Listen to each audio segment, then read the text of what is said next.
রাজনৈতিক আলোচনার আলোচ্য বিষয়বস্তু হলো আসন্ন লোকসভা ভোটকে সামনে রেখে জাতীয় স্তর বা রাজ্য স্তরে কিছু দলকে নিয়ে আলোচনা। জাতীয় স্তরে আইএসএফ নামক দল, তাদের দলে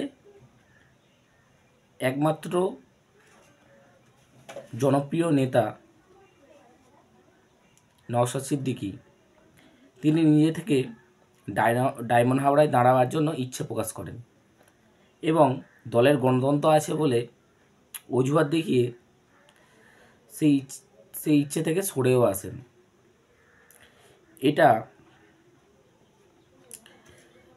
আইএসএফ নামক দলের কাছে ভবিষ্যতে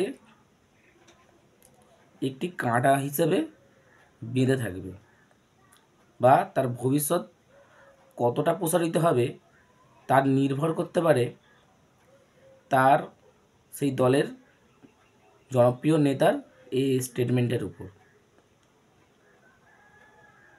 কারণ রাজ্যের জনগণ বা ডায়মন্ড হাবড়ার জনগণ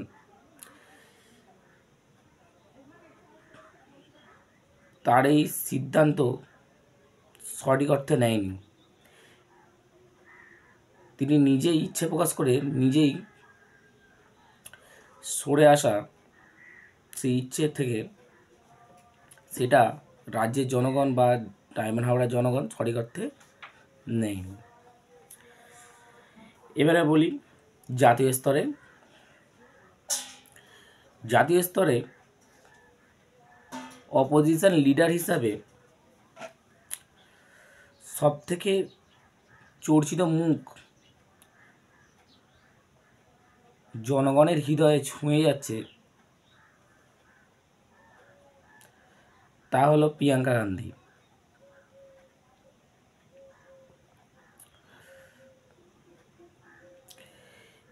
প্রিয়াঙ্কা গান্ধীর বক্তব্য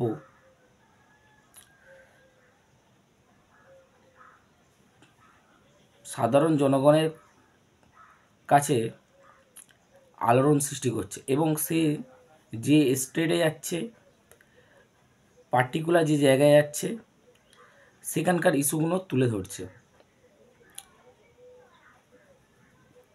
এই যে গুণ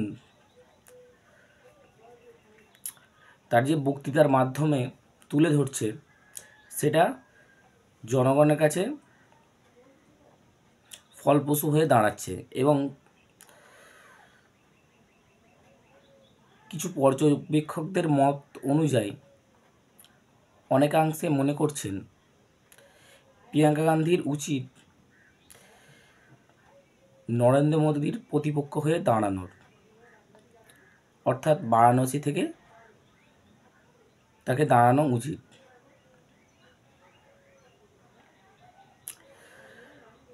উদ্দেশ্য হলো কেবলমাত্র সেফ সিট দখল করা তা নয়, অ্যাকচুয়াল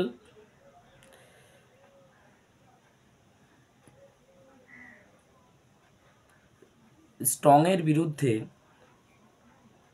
কতটা তুমি ফাইট করলে জনগণের সামনে সেটা তুলে ধরা।